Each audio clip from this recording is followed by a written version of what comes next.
I've really discovered and really relish my time in the morning as the time of day where my self-development takes place.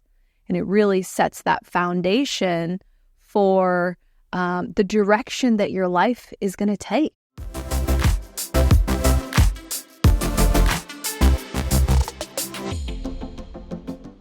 Hi, friends. Welcome back. Today, we are talking about your morning routine and how really when we're intent on self-development, when we really want to continue to push ourselves to become the next version of ourselves, to get a little bit better, that 1% better every day, to move towards the life and the person that we want, right? It happens in the morning. And so really what I want to do today is share some resources that can really help get you started, but also just share my morning routine and how I've really discovered and really relish my time in the morning as the time of day where my self-development takes place. And it really sets that foundation for the direction that your life is going to take. So let's get right into it. But yeah, really just the premise of this message is true self-development. Those of us who are really serious about improvement, we do it first thing in the morning. And for a lot of us, and at different times of my life, this has certainly been true, the mornings are kind of the most chaotic part of our day.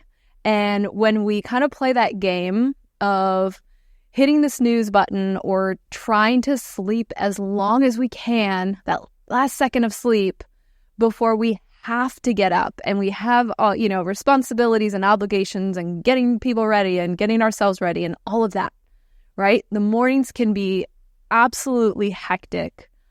And so creating a morning routine, really all about your self-development, of course, requires that we wake up earlier, right? And so for everyone, this can be a different number, but really essentially giving yourself at least an hour in the morning to yourself before things get crazy, before the big mad rush to get out the door happens, to really focus on self-development. And so a book that I love that I want to put out there right away is The Miracle Morning. And this is by Hal Elrod. And he's really created a whole community and he's written a whole bunch of different books on The Miracle Morning. And what he did, which is pretty cool, and I've kind of crafted my morning routine with a lot of elements of what he teaches, but he teaches it as SAVERS. And so SAVERS stands for, the first one is silence, which is some form of meditation. The A stands for affirmations. The V is for visualizing. The E is for exercise. The R is for reading. And then the S, the final S, is for scribing, which is journaling. And so the way that Hal came up with SAVERS was, he was at a time in his life, and he describes this in his book, The Miracle Morning, where he really needed self-development. Like he was in a bad place, in a bad mental space. His business was doing bad. And so he started researching, and I love this so much, but he started researching, all of these great minds throughout history and all of these prolific people, there's people that you would look at as like, wow, these were, significant people. And he would research what habits did they have, or what did they kind of like attribute a lot of their success to? What are these things that really help highly developed people operate? And so it wasn't just one thing, it was 6 things.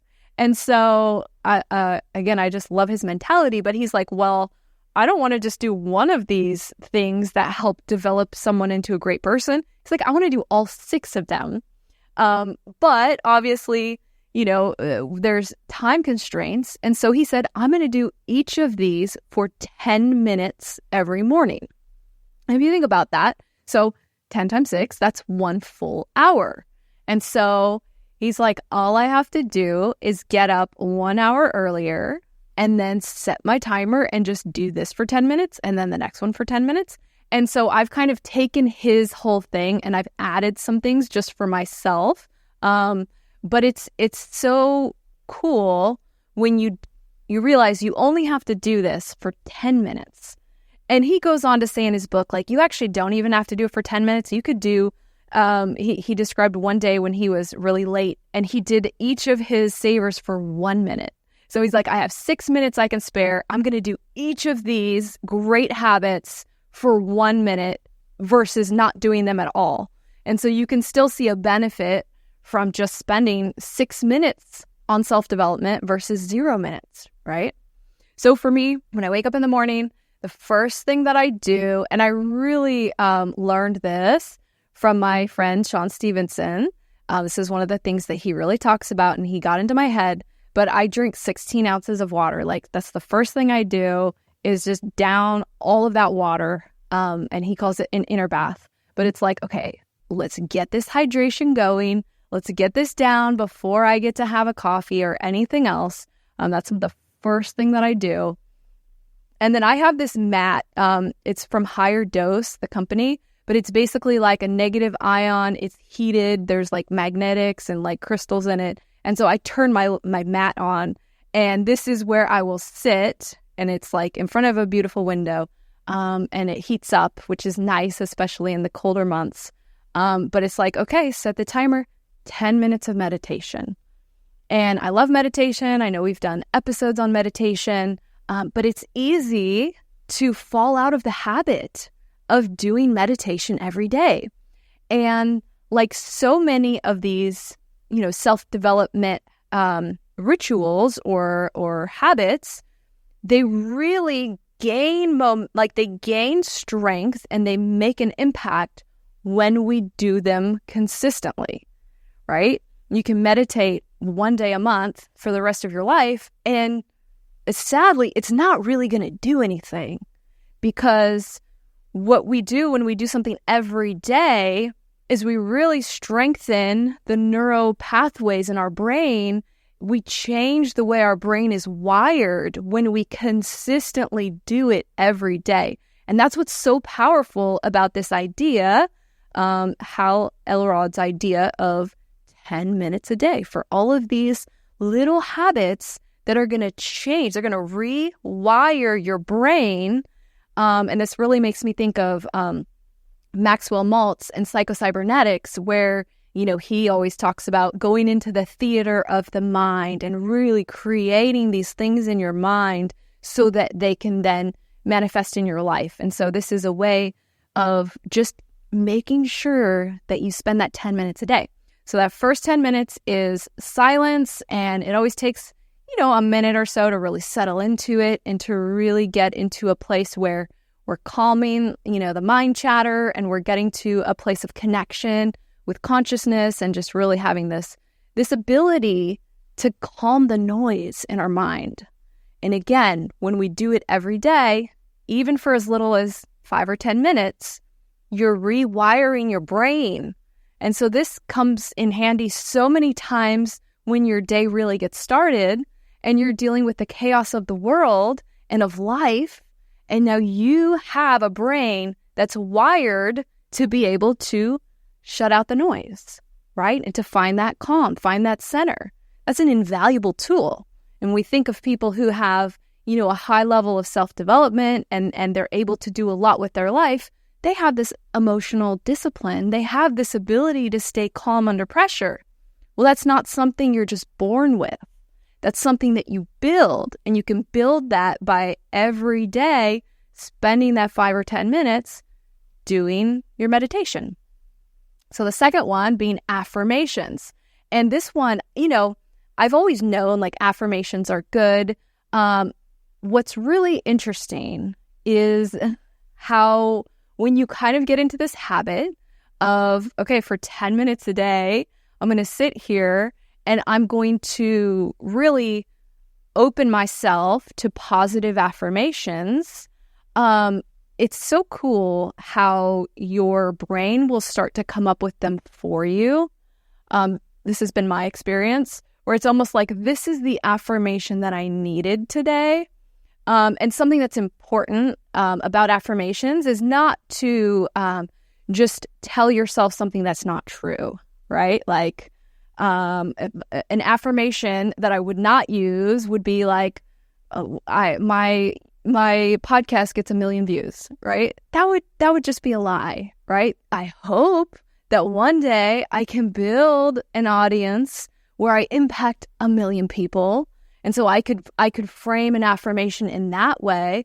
Like every day I get a step closer to impacting 1 million people. That's true, right? That's something that's true. And it gives me a direction like, hey, I'm going to take a step today. But it's still pushing me towards what I want, right? And so making sure that you're not just telling yourself things that are not true yet, but that you frame it in a way that is true, right? I'm open to this. I'm growing towards this, right? So yeah, 10 minutes of affirmations. And it's really powerful when I do this with my clients. Often we'll create what we call a resourcing statement. And this can be unique to every individual, but a resource, and I believe I've even talked about this before in previous episodes, it's an affirming statement that you can tell yourself and kind of like build that neural pathway to where maybe when you're in a moment of distress where you might kind of go towards the emotional or kind of get off track, this resourcing statement kind of comes up for you and kind of like something you can grab a hold of. And for me, oftentimes my resourcing statement is just, I'm okay. And it's simple, but it's so impactful. There's so much wrapped up in this idea of like, I'm okay, right? And so that's my resourcing statement. And so when every day you spend 5 or 10 minutes really immersing yourself in positive affirmations, these are all resourcing statements, right? These are all like something you can hold on to, or something that might just come up into your mind in a moment when you need it the most, right? And this is again how we're really rewiring our brain. And the affirmations are really important because for so much of our life, we've really been wired in a negative way, right? And everyone's experience is different. But for a lot of us, getting negative feedback, having negative comments, creating maybe some negative self-talk as a way of life. And if you think about that, negative self-talk is essentially the opposite of an affirmation, right? A negative comment to yourself in your own mind, not spoken aloud, but spoken in your mind, is doing the opposite of a positive affirmation. This is cutting you down. The affirmation is building you up.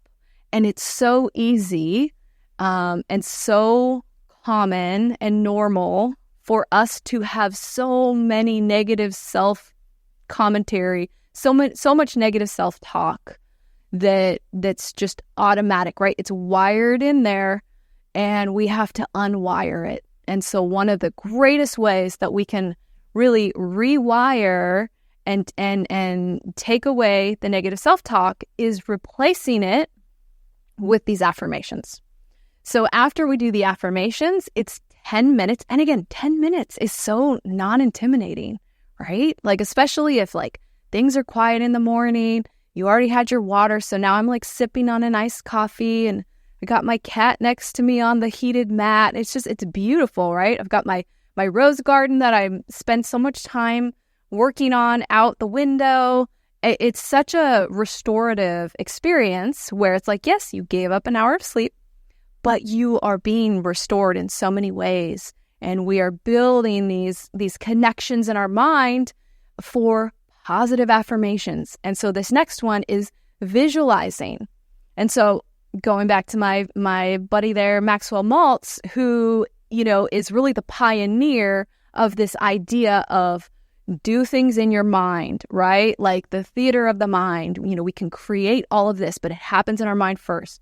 And so just taking that 10 minutes, and this is one of my favorite segments because it's almost like let your imagination run wild. Like, what life do you want? What's your next goal?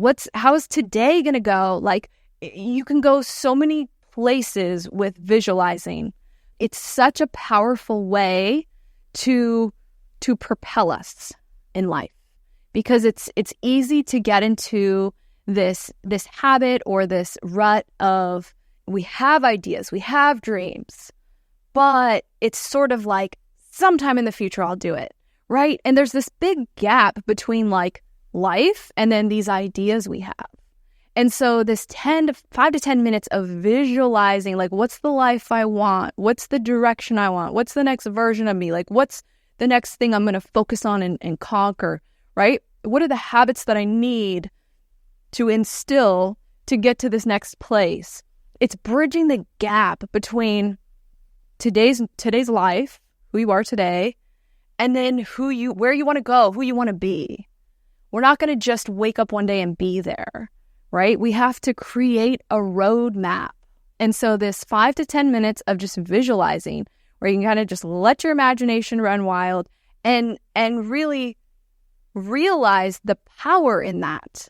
And by no means am I saying you just imagine stuff and then boom, it happens in your life. No, you're priming your system to start doing the things you need to do, opening yourself to the experiences you need to experience, right? It's helping shape you into the person who then gets into that life that you see in your mind. So the visualizing really gives us the chance to use our imagination in the most powerful way that we can use it to create the life of our dreams.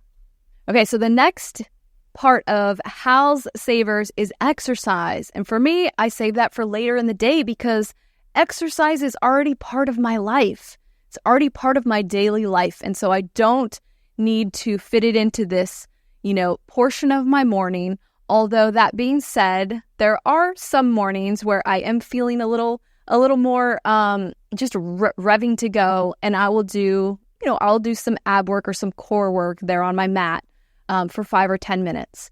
But this is a place where, if you've told yourself and you've really lived this life of like, there's zero time for exercise, and this is where we carve out 10 minutes. 10 minutes, and you can do it inside or outside, but 10 minutes is nothing. 10 minutes goes by like that. And so, something as simple as jumping jacks, body weight squats, push-ups, sit-ups, sprinting down the street and back, right? Doing some pull-ups in the garage. Like, there's so many ways that we can go like, hey, 10 minutes, I'm going to get my heart rate up, and boom, I did some exercise. I moved my body. The next portion is reading. And I actually, depending on the day, but I'll do at least 10 minutes, but I love to do like 30 minutes of reading. And I have my highlighter and I got my big stack of books next to my mat because there's just something so delicious about taking that time and having that space to immerse yourself in new knowledge. And so right now for me, in the last several years, it's really all been about brain science and a lot by Peter Levine, because I'm in the somatic experiencing professional program and just learning about the nervous system, learning about, 3 layers of the brain and all of that, right? Trauma and memory. And so I love this time to just learn.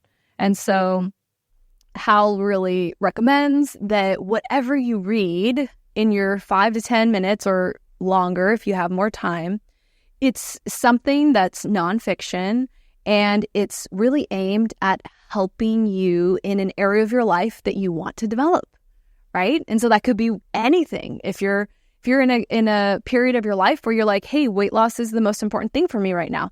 Like, I need to lose some weight, and that's going to help me in the next phase of my life.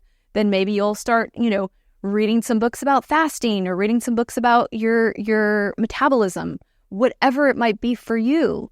But spending that, 10 to 30 minutes on a subject that you need more knowledge, you need new information on, and really just soaking it up.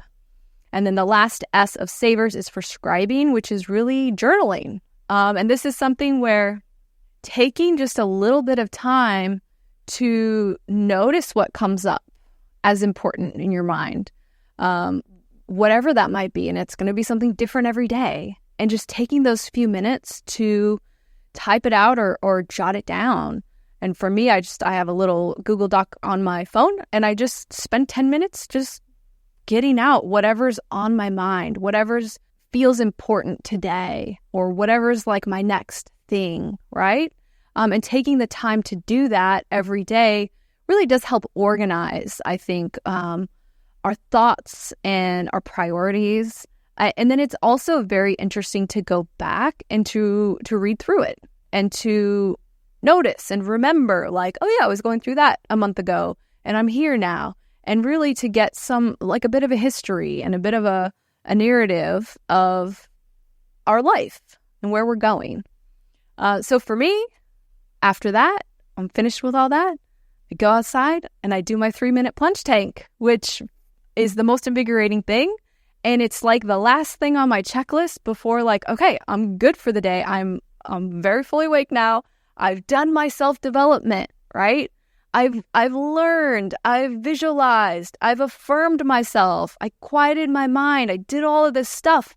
And it took just for me a little bit over an hour, and like, I'm good to go. And the days where I do that entire routine versus the days that I don't, they're the best days. You have this sense of success and accomplishment already. And it's like your day has literally just started. If you hadn't done it, you would still be asleep right now. But look at what you've done. And really doing this habitually and getting into the rhythm of it and making this really change the way your brain is wired is where the magic is. It's where the power of it all is.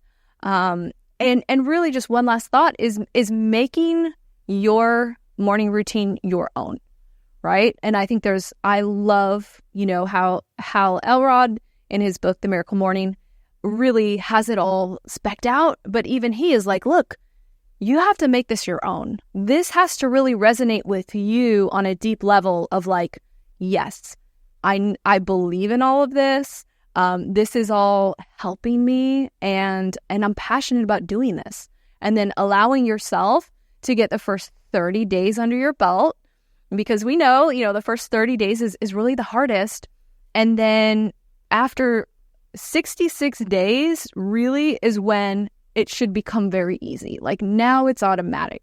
But the first, 30 and then through 60, it can be a struggle. And there might be days when you miss, and it's not really a habit yet, a real automatic habit. But then it gets to a point where you're like, okay, this is just my life, and I can't see having it any differently, right? Because the benefit and the richness that you get from it is too big, right? I mean, this kind of goes back to how I talk about, giving up alcohol with the premise of like, I just want to see, like, is life better without alcohol?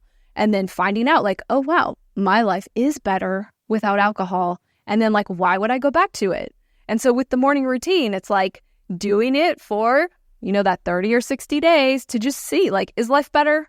Life better if I wake up an hour earlier and I do these, success habits and I really work on my self-development, do it for 30 or 60 days and then find out, right?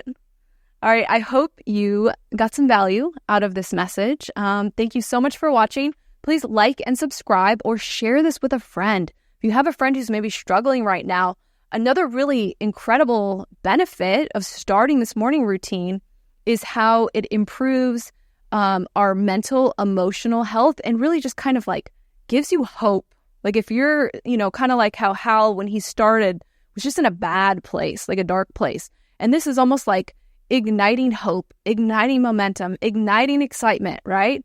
And so if you have someone in your life who like could really use a boost, maybe share this episode or recommend the Miracle Morning to them. Thank you so much for watching, and I will be back next week with another message.